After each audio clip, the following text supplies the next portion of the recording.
Janasena party మాజీ నేత, ఎందుకంటే ఆయన ఇప్పుడు సస్పెండ్ చేశారు కాబట్టి పార్టీకి దూరంగా ఉండాలని చెప్పారు కాబట్టి ఆయన ఒక మాజీ నేతగా వివరిస్తున్నాను. కిరణ్ రాయల్ ఆడియో ఒకటి వైరల్ గా మారింది. ఇప్పుడు సోషల్ మీడియాలో ఎక్కడ చూసినా కిరణ్ రాయల్ ఆడియో వైరల్ గా మారిన పరిస్థితి. ఆడియోలో కిరణ్ రాయల్ మాట్లాడిన మాటలు చూస్తే అందరూ ముక్కున వేలేసుకోవాల్సిందే. మహిళలను ఉద్దేశించి చాలా ఘోరంగా మాట్లాడుకొచ్చారు ఆయన. ఎన్నికల కంటే ముందే కూటమి ప్రభుత్వం ఏర్పాటు కాకముందున్నటువంటి ఒక ఆడియో సంభాషణ, ఫోన్ కాల్ సంభాషణ ఇప్పుడు వైరల్ గా మారింది. దాంట్లో మహిళల్ని చాలా అసభ్యంగా మాట్లాడాడు కిరణ్ రాయల్. నాకు రోజు అమ్మాయి కావాలి, నాకు అమ్మాయిలంటే వీక్నెస్, అమ్మాయిలంటే పిచ్చి, ఇప్పటి వరకు నాకు 400 మంది అమ్మాయిలతో అక్రమ సంబంధం ఉందంటూ కిరణ్ రాయల్ ఆడియోలో మాట్లాడుకొచ్చారు. నేను లైఫ్ లాంగ్ ఇలానే ఉంటా, నీకు 10 ఏళ్ళు ఉన్నప్పుడే నేను రోజుకు అమ్మాయితో తిరిగేవాడిని, 7 నెలల్లోనే నీకు తెలిసి 6గురితో తిరిగాను, కానీ అంతకంటే ముందే 4 అమ్మాయిలు ఉన్నారు, అంటే మొత్తం మీద 10 మంది అమ్మాయిలతో నేను తిరిగానంటూ మాట్లాడుకొచ్చారు ఆయన. ఇప్పటికీ 2 అమ్మాయిలతో వాళ్ళ ఇంటికి వెళ్తాను, నా కూతురు మీద ఒట్టు, ఎన్నికల్లో తిరుపతి నుంచి జనసేన టికెట్పై పోటీ చేయాలంటే 20 కోట్లు ఖర్చు పెట్టాలన్నారు. నా దగ్గర అంత డబ్బులు లేవు కాబట్టి ప్రభుత్వం వచ్చాక ఏదో ఒక నామినేట్ పదవి ఇవ్వమని చెప్పి అడిగాను, ఆ పదవి రాగానే నీ డబ్బులు నీకు ఇచ్చేస్తానంటూ లక్ష్మితో మాట్లాడిన ఆడియో కాల్ వైరల్గా మారింది. ఇక్కడ మీరు చూడండి, ఆర్టీవీ స్క్రీన్ పైన కనబడుతున్నటువంటి ఆ ఫోటోలో కనిపించే వ్యక్తే కిరణ్ రాయల్. ఆ తర్వాత పక్కన ఆవిడే లక్ష్మి. ప్రజెంట్ కిరణ్ రాయల్ పైన ఫిర్యాదు చేసి కేసు నమోదు చేసిన విషయంలో ఫిర్యాదు చేసింది ఆమె, నేనే బాధితురాలని చెప్తోంది. సో లక్ష్మి ఇచ్చిన ఫిర్యాదు ఆధారితంగా ఇప్పుడు రాయల్ కిరణ్ పైన ఎటువంటి చర్యలు ఉంటాయో చూడాలి. మొత్తం అయితే ఆడియో సంభాషణ వైరల్గా మారింది. ఎలా మాట్లాడంటే ఆయన, నాకు అమ్మాయిలంటే చాలా పిచ్చి, నీకు 10 ఏళ్ల వయసున్నప్పుడే నేను చాలామంది అమ్మాయిలతో తిరిగాను, ఇప్పటివరకు 400 మంది అమ్మాయిలతో నాకు సంబంధాలు ఉన్నాయని మాట్లాడుకొచ్చారు. ఒకసారి నేను చెప్పడం కాదు, కిరణ్ రాయల్ ఆడియో సంభాషణ మీరు వినండి, ఆ తర్వాత ఎప్పుడైనా కామెంట్ చేయండి. నేను మళ్ళీ దీనికి సంబంధించి ఇంకా అప్డేట్స్ ఇచ్చే ప్రయత్నం చేస్తాను. నేను మారను, నా క్యారెక్టర్ అంతే, నేను బాబాలో నువ్వు వెళ్తుంటాను, నా లైఫ్ లాగా అంతే ఉంటాను, నాకు ఏజ్ ఎవరు కంటే ఉంటాను. నాకు తెలియదు నా లైఫ్లో నేను అంతే, నా క్యారెక్టర్ అంతే, నువ్వు నా లైఫ్లో ఉంటావు. బట్ నేను చాలా మంది అమ్మాయితో పోతా, నాకు పిచ్చి, నాకు అమ్మాయి పిచ్చి, నేను అంతే చెప్తున్నా కదా. నా వీక్నెస్ నా వల్ల కాదు, నా వీక్నెస్.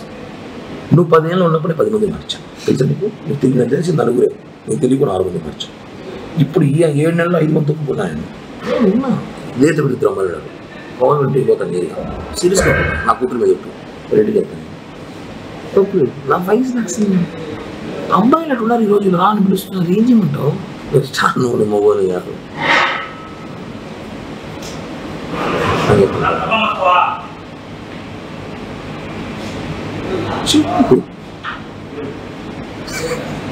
చెప్పు చూడలేమన్నా చెప్పు ఆకలి కాదు, ఎవరో సాయిబాబు బిర్యానీ ఇచ్చారు,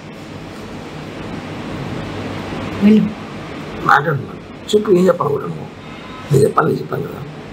నా మెంటాలిటీ ఇంతే, నేను మారలేను, ప్లీజ్ నన్ను మారలేదు, ఎక్స్క్యూజ్ నేను మారలేను, నా వల్ల కాదు, నిజంగానే మారలేను, నా వీక్నెస్, నా అమ్మాయి వీక్నెస్ ఉంది. ఈరోజు నేను చేస్తాను 10 నిమిషాలు, కొంచెం బిజీగా ఉన్నాను, నేను చేస్తాను. నాకు అమ్మాయి వీక్నెస్ ఉంది, నేను మారలేను,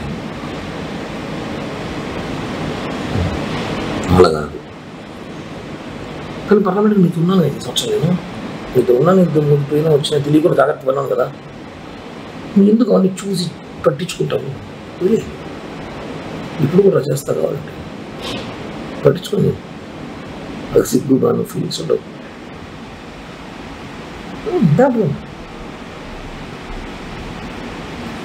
ఒకటి మాట్లాడు ఈ భారతదేశంలో.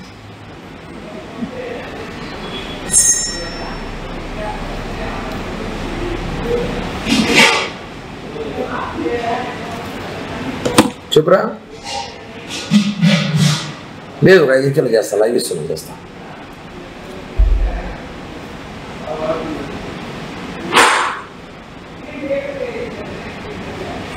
చెప్పు, నేను నీ డబ్బులు 1 రూపాయలు మీరు నా ఎంత కెపాసిటీ అయితే అంత డబ్బులు నీకు బ్యాక్ చేస్తాను. ఈ ఎలక్షన్ ఇప్పుడు స్టార్ట్ అవ్వని నాకు సీట్లు అని చెప్పేసినారు, 20 కోట్లు కావాలంట, నా 20 కోట్లు నేను పెట్టలేని చెప్పా. ఎలక్షన్ ఒకటి సీట్ ఇస్తాడు, ఏదో రేపు గవర్నమెంట్ పోస్టులు 3 ల్యాండ్ ఏదో ప్లాన్ చేస్తున్నాను, వస్తాయి డబ్బులు ఇస్తాను. సీట్లు అని చెప్పేసినారు, కన్ఫామ్గా చెప్పేసినారు. సీటు టీడీపీకి సుగుణంలో కన్ఫర్మ్ చేసిన అలయన్స్లో ఆమె 25 కోట్లు 30 కోట్లు ఖర్చు పెట్టుకుంటా అని చెప్పింది. నా 20 కోట్లు అడుగు పెడతా ఉన్నారు, పెట్టలేదు సార్, ఏదో గవర్నమెంట్ నామినేట్ పోస్ట్ ఏంటి అని చెప్పాను. ఓకే, అయిపోయింది. నేను రిలాక్స్ ఇప్పుడు రాజకీయాలు కూడా పెద్ద పని లేదు, ఏదో అప్పుడు ప్రెస్ మీట్లు లైవ్లు ఇచ్చుకుని షోలు చేసుకుంటా ఉంటాను జనాల్లో. ఇది క్లియర్. ఏదో గవర్నమెంట్ ఇచ్చుకుంటే ఏదో డబ్బులు వస్తాయి, ఏదో చేయాలి చేస్తాను అంతే. ఇది నీకు చేయాలి చేస్తాను. ఇప్పుడు మారంటే మారను, నాకు అమ్మాయికి ఇచ్చింది, నాకు రోజుగా అమ్మాయి కావాలి, అదే సినిమా లాగా. ఇప్పుడు నువ్వు కావాలి రాబోదాం కావాలంటే, అంతేగా నేను మారు కిరణ్ ప్లీజ్ అంటే నువ్వు రియల్ లవ్ చేస్తున్నావు, నేను కాదు చెప్పట్లా. నీకేంటి ఇష్టం నాకు తెలుసు, ఏంటంటే ప్రాణం నీకు తెలుసు, కానీ నేను అలా చేయలేము, ఉండలేము. ఎందుకంటే నేను అందరినీ ప్రేమిస్తుంటాను అప్పుడు సినిమాలో, ఆరెంజ్ సినిమాలాగా పీరియడ్ 6 నెలలు 4 నెలలు 1 సంవత్సరం ఒకరు కొద్దిగా ఎక్కువ అందరూ వెళ్ళిపోతారు. నా గురించి తెలుసుకొని నాకు తెలిసిన కొంత ఉంటారు, నేను వదిలేస్తుంటాను. ఓకేనా, అర్థం చేసుకో. నేను చెప్పాను కదా, నీకు చేరాలి, నేను చేరుస్తా. ఈ బ్లాక్ మెయిలింగ్, ఈ బెదిరింపులు చేత సేమ్ ఉంటుంది బాగా. నేను చెప్పిందే చేస్తా, బ్లాక్మెయిల్ చేయండి. ఎందుకు చేయడం? నేను దానివల్ల లాభం నష్టం కూడా చెప్తున్నా. ఒక నీకు లాభం, నేనేం చిన్న, నేను డబ్బులే కలిగాల్సింది లైఫ్లో, అంత ఇస్తాను చెప్తున్నా కదా. డబ్బులు ఒకటేనా లైఫ్? ఇంకేం పోయినాయి? నీ ముగ్గు నేనే చేశాను చెప్పు, నేనేం చేశాను? నువ్వు నన్ను సీరియస్గా లవ్ చేసినావు, నేను లేదు చెప్పట్లే. నేను ఉన్నాను బాగా, కొన్ని డిస్టర్బెన్స్ లేనప్పుడు, నేను కొన్ని పరిస్థితులు బాగున్నప్పుడు నేను నీకు చెప్పా, ప్లీజ్ జనవరి 15 ఆగు. ఆగమన్నా చెప్పాకట్ట చెప్పు, చెప్పానా లేదా? 15 దాకా ఆగు అని చెప్పాను లేదా? ఏం చేయడానికి? నేను ఏదో చెప్పాను, నేను ఏదో ప్లాన్ చేశాను. 15 దాకా ఆగు, నేను వచ్చి మాట్లాడతాను. మళ్ళీ నేను ఏం చేయలేదు, మరి ఎవరు నాతో మాట్లాడతాను. ఆపల్ బాబాయ్ చెప్తుంది, చెప్పాను లేదు నీకు? 15 దాకా ఆగా. దానివల్ల కొట్టావు, రక్తం చూసి. నేను ఇప్పుడు దానికోసం నన్ను బ్యాడ్ చేసావు. దాని దగ్గర నువ్వు బ్యాడ్ చేసినప్పుడు మా అమ్మాయికి ఎందుకు ఫోన్ చేయాలి? నీ స్థాయి ఎందుకు ఫోన్ చేస్తావు? నువ్వు ఎంత దిగజారి పెట్టి ఫోన్ చేస్తావు? నేను దిగజారేనా? దిగజారి కాపలి నువ్వు ఫోన్ కాపలి నీకు ఫోన్ చేసింది. నువ్వు ఎందుకు అంత ఓవర్ యాక్షన్ ఎందుకు నీకు? బై అంత రియాక్ట్ ఓవర్ యాక్షన్ కదా, ఆవేశం కదా, ప్రేమ, బాధ. ఎస్, నువ్వు వాళ్ళ ఇంటికి వెళ్ళినప్పుడు అదే బాధ నాకు వచ్చింది. ఎంత బాగా వచ్చిందంటే, వచ్చినాక నేను నిజంగానే నేను తెలుసుకున్న కాబట్టి కామైపోయాను. నేను ముందులా కోపిష్టుడు, మెంటల్ నా కొడుకు, మానసం ఉన్నప్పుడు చేసినప్పుడు ఇంటికి వెళ్ళి కొట్టడం, కేసులు పెట్టడం, మా బుక్ స్టేషన్లో పోవడం, కొత్త బగలు తగ్గడం వాళ్ళ ముగ్గురిని. అట్లా కిరణ్ అంటే వేరే విధంగా ఉన్నాడు. నేను నీ దగ్గర విశ్వాసఘాతకుడుగా కామైపోయాను. రెండే మాట వచ్చి మనం చేసింది ఓకే, మనం చేసిన మిస్టేక్ మాట్లాడింది, బట్ వాళ్ళ ఇంటికి పోయేటప్పుడు నాతో మాట్లాడున్నాను. ఇప్పుడు చేసిన బ్లాక్మెయిల్, అప్పుడు చేసిన బ్లాక్మెయిల్ వాళ్ళు చేయలేదు.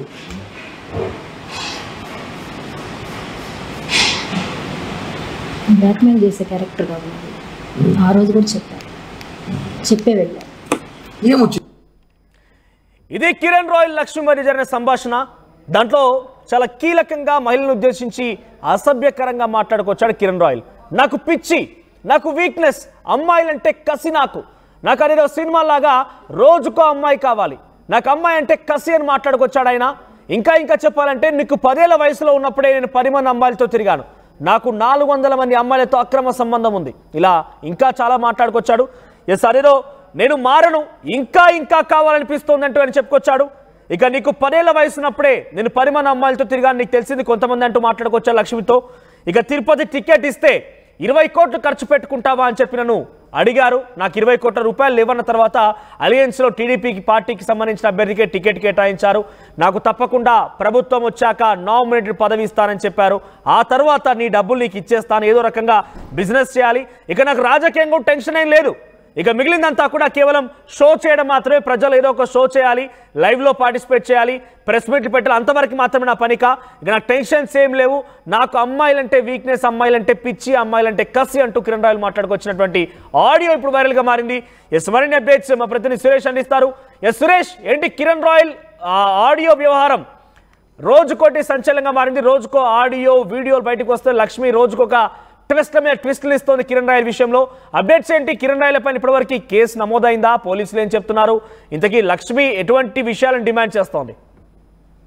మనోజ్, ఏదైతే మనం ఇప్పుడు విన్నటువంటి ఈ యొక్క ఆడియో ఇప్పుడు సంచలనంగా మారిందని చెప్పాలి.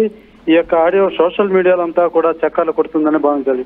ఏదైతే అతను మాట్లాడుతున్నటువంటి మాటల పట్ల తిరుపతి ప్రజలు కూడా అసలు ఏంటిది అని ఆవేదన వ్యక్తం చేస్తున్నటువంటి పరిస్థితి. అసలు ఇంత దారుణంగా మాట్లాడడం ఏంటి అనేసి అన్ని కూడా పలువురు విమర్శిస్తున్నటువంటి పరిస్థితి తిరుపతిలో నెలకొందని చెప్పాలి.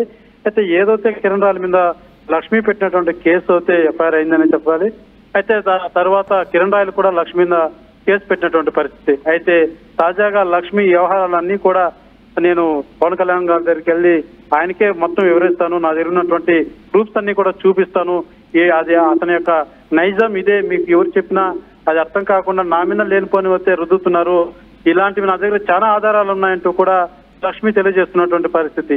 ఈ ఆధారాలన్నీ తీసుకొని వెళ్ళి ఏదైతే కిరణ్ రాయల్ ఏదైతే చెప్పాడో, ఏదైతే నా దగ్గర ప్రూఫ్స్ ఉన్నాయో వాటినన్నింటినీ కూడా ఖచ్చితంగా నేను పవన్ కళ్యాణ్ గారి దగ్గర బట్టబయలు చేస్తాను, చెప్పి అతని పార్టీని సస్పెండ్ చేసి నాకు న్యాయం జరిగేంత వరకు కూడా నేను పోరాడతాను అనేసి కూడా లక్ష్మి తెలియజేసినటువంటి పరిస్థితి.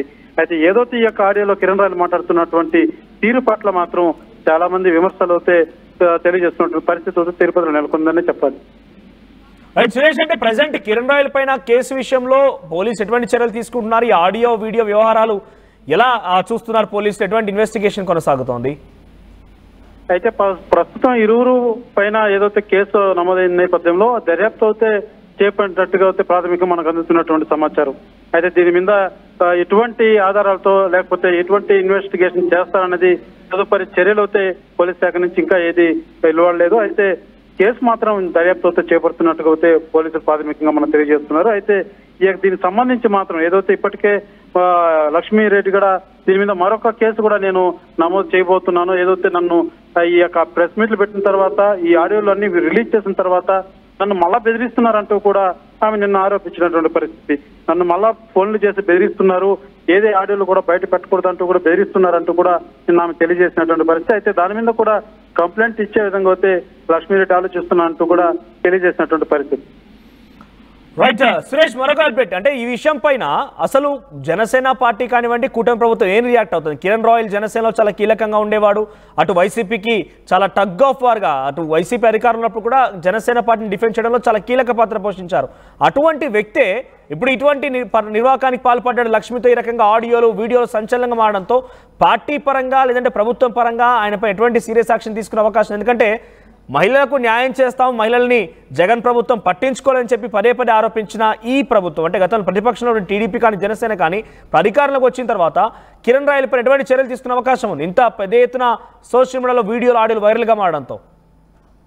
ఏదైతే మీరు చెప్పినట్టుగా రోజుకొక ఆడియో, రోజుకొక కొత్త విధానంతో ఈ యొక్క కేసు అయితే రోజుకొక మలుపు తిరుగుతుందనే చెప్పాలి. ఏదైతే లక్ష్మీరెడ్డి రోజుకొక ఆడియో విడుదల చేయడం, దాని మీద కిరణ్ రాయల్ స్పందించడం, మళ్ళా ఆమె ఇంకొక వీడియో రిలీజ్ చేయడం, ఇలాంటి పరిస్థితులు జరుగుతున్నది. అయితే ఏదైతే తిరుపతిలో కిరణ్ రాయల్ పాత్ర జనసేనలో చాలా కీలకంగా ఉందని చెప్పాలి. అయితే తిరుపతిలో ఉన్నటువంటి జనసేన నాయకులు కావచ్చు, పార్టీ కావచ్చు, ఇప్పటి వరకు దీని మీద ఎటువంటి స్పందించినటువంటి దాఖలాలు లేవు. అయితే ఇప్పటికే ఏదైతే అధినాయకుడు నోటీసులు జారీ చేయడం జరిగింది పార్టీ కార్యక్రమాలకు దూరంగా ఉండాలని. అయితే ఏదైతే పార్టీ ఆదేశించినటువంటి ఒక డిసిప్లినరీ కమిటీ ఏదైతే ఉందో ఈ యొక్క వ్యవహారం సంబంధించి చేశారో కమిటీ, ఆ కమిటీ వచ్చి పూర్తిగా దీన్ని దర్యాప్తు చేసి అధినాయకుడికి అందించేటువంటి సూచనలు అయితే కనబడుతున్నాయి. ఏదైతే ఈ వ్యవహారం పట్ల పూర్తిగా అధినాయకుడికి దీన్ని అధ్యయనం చేసి ఆ కమిటీ పార్టీకి అధినాయకుడికి అందించనుంది. తర్వాతే దీని తదుపరి ఎటువంటి యాక్షన్ తీసుకోవాలన్నది అది అధినాయకుడి చేతిలో ఉంది కాబట్టి మేము ఎవరు మాట్లాడే పరిస్థితి అంటూ కూడా తిరుపతిలోని జనసేన నేతలంతా కూడా తెలియజేస్తున్నటువంటి పరిస్థితి. రైట్ సురేష్, సో మొత్తం ఇది కిరణ్ రాయల్ లక్ష్మికి మధ్య ఆడియోకి సంబంధించిన అంశం. ఇప్పటివరకైతే పరస్పరంగా ఒకరిపై ఒకరు కేసులు నమోదు చేసుకున్న నేపథ్యంలో కేసుకు నమోదైనట్టు తెలుస్తోంది. మరి ఎటువంటి యాక్షన్ ఉండబోతోంది, కిరణ్ రాయల్ పైన ఎటువంటి ఇన్వెస్టిగేషన్ చేయబోతున్నారు, లక్ష్మి డిమాండ్స్ ఏంటి, లక్ష్మికి సంబంధించిన విషయంలో ఏ రకంగా పోలీసులు వ్యవహరించబోతున్నారు చూడాల్సిన అవసరం అయితే ఉంది. సో ఆడియో మరొకసారి వినండి. ఈ ఆడియో చూసిన తర్వాత మీకేమనిపిస్తోంది? అంటే ఒక రాజకీయ నేతగా రేపటి రోజున రాజకీయాల్లో చాలా నేను పెద్ద స్థాయికి వెళ్ళబోతున్నాను చెప్పుకున్నటువంటి వ్యక్తిగా, పవన్ కళ్యాణ్ లాంటి వ్యక్తికి అత్యంత సన్నిహితుడుగా, పవన్ కళ్యాణ్ అంటే జనసేన పార్టీలో చాలా కీలకమైన వ్యక్తి ఉన్నటువంటి ఒక వ్యక్తి ఈ రకమైన నిర్వాకానికి పాల్పడడం, ఈ రకమైనటువంటి ఆడియోలు వీడియోలు సంచలనంగా మారడంతో మీకేమనిపిస్తోంది? అసలు రాజకీయాల్లోకి వచ్చిన తర్వాత వ్యక్తిలా మారిపోతారా, లేకుంటే రాజకీయాల్లోకి వచ్చారు కాబట్టి మారిపోతారు, అంటే రాజకీయాలను ఒక ఆయుధంగా వాడుకొని ఈ రకంగా మారిపోతూ ఉంటారా? అసలు ఈ రకమైనటువంటి వ్యవహారాలకి కారణం ఏంటి? ముఖ్యంగా కిరణ్ రాయల్ విషయం పైన మీ అభిప్రాయం ఏంటి? కామెంట్ రూపంలో తెలియజేసే ప్రయత్నం చేయండి. నేను మారను, నా క్యారెక్టర్ అంతే. నేను బాబాలో నువ్వు వెళ్తూ ఉంటాను, నా లైఫ్ లాగా అంతే ఉంటాయి. నేను అక్కడ నాకు ఏజ్ ఎవరు కంటే ఉంటాను. నాకు తెలియదు నా లైఫ్లో నేను అంతే, నాకు నా క్యారెక్టర్ అంతే. నువ్వు నా లైఫ్లో ఉంటావు, బట్ నేను చాలా మంది అమ్మాయితో పోతా. నాకు పిచ్చి నాకు అమ్మాయి పిచ్చి. నేను అంతే చెప్తున్నా కదా, నా వీక్నెస్. నా వల్ల కాదు, నా వీక్నెస్. నువ్వు 10 ఏళ్ళు ఉన్నప్పుడే 10 మంది మార్చాను తెలుసా నీకు? నీకు తెలిసి నలుగురే, నీకు తెలియకు 4 మంది మార్చాను. ఇప్పుడు ఈ 7 నెలల్లో 5 మంది తొక్కున్నాను. ఉన్నా ఇదే తప్పి ద్రమ్మలు పవన్ ఇంటికి పోతాను ఏరియా సీరియస్గా. నా కూతురు మీద చెప్పు, రెడ్డికి వెళ్తాను. తప్పు నా వయసు నచ్చింది. అబ్బాయిలు అటు ఉన్నారు ఈరోజు, రా అని పిలుస్తున్నారు. ఏం చేయమంటావు? నువ్వు మొగోలు కాదు.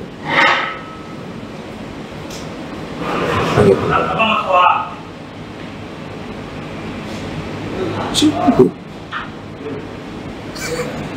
చెప్పు చూడలేదు చెప్పు బిన్నా చెప్పు. ఆకలి కాదు, ఎవరో సాయిబాబు బిర్యానీ పిలిచారు మాట్లాడుతున్నాను. చెప్పు ఏం చెప్పాలనుకుంటున్నావు? నేను చెప్పాను కదా, నా మెంటాలిటీ ఇంతే. నేను మారలేను, ప్లీజ్ నన్ను మారను. ఎక్స్క్యూజ్ నేను మారలేను, నా వల్ల కాదు. నిజంగానే మారలేను. నా వీక్నెస్, అమ్మాయి వీక్నెస్ ఉంది. ఈరోజు నేను చేస్తాను 10 నిమిషాల కింద, కొంచెం బిజీగా ఉన్నాను, నేను చేస్తాను. నాకు అమ్మాయి వీక్నెస్ ఉంది, నేను మారలేను. అలా కాదు. కానీ పర్వాలేదు, నీకు ఉన్నాను 5 సంవత్సరాలు. నేను నీకు ఉన్నాను, పోయినా వచ్చినా తెలియకుండా జాగ్రత్త వెళ్ళాను కదా. నువ్వు ఎందుకు అవన్నీ చూసి పట్టించుకుంటావు? ఇప్పుడు కూడా చేస్తా కావాలంటే పట్టించుకోండి. అది సిగ్గుగాను ఫీలింగ్స్ ఉండవు. ఆర్టీవీ యాప్ వార్తల్ని క్షణాల్లో చదివే అవకాశం ఉంటుంది. ఒక న్యూస్ పేపర్, ఒక టెలివిజన్ ఛానల్ మీ చేతుల్లో ఎప్పుడూ ఉంటాయి.